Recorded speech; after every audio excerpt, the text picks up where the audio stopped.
Hello, I'm Bryan Painter of the Oklahoman. I've been with the Oklahoman since 1991.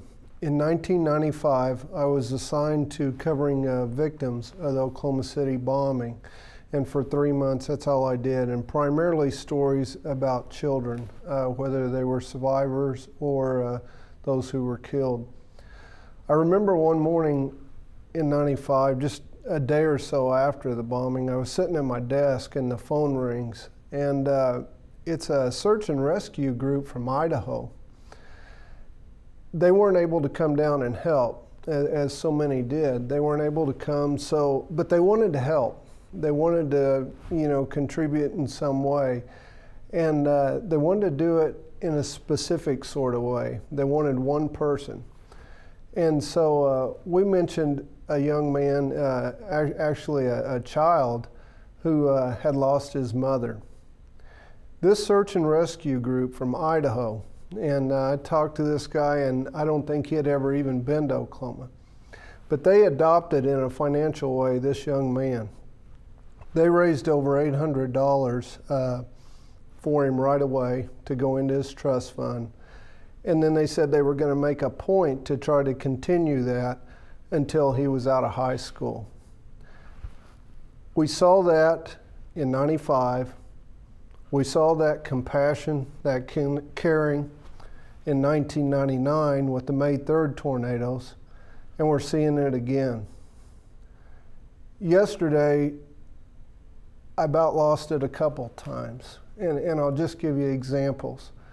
Let me say, first of all, in no way are we here at the Oklahoman going through what those who are victims have gone through or going through, those who have lost someone. But I just want to give you an example of what we're seeing and what we're hearing.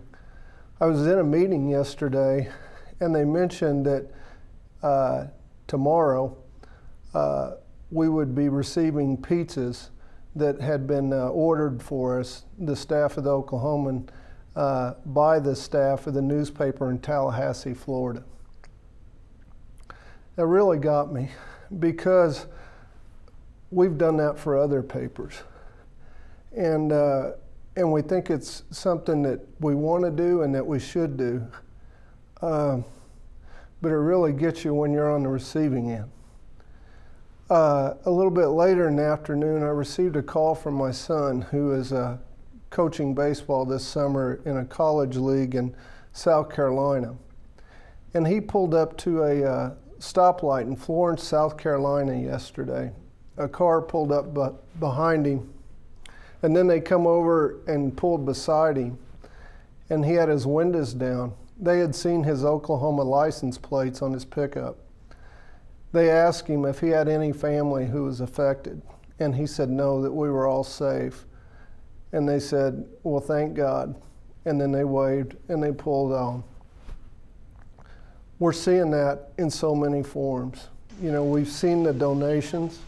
We've had the calls. Kelly Fry, our editor, she's done interviews with media in Australia, London, here in the United States, in Boston and Los Angeles. I did an interview with a station in Los Angeles yesterday. All we want to say is, we see this. We see your compassion. We see your caring. We see your hurt. On the cover of our newspaper today was the word neighbors. And we live in a really big neighborhood. It's not just Oklahoma City or Oklahoma County or the 77 counties in Oklahoma. We know it's a worldwide neighborhood. We see what you're doing. We appreciate it so much, and we thank you.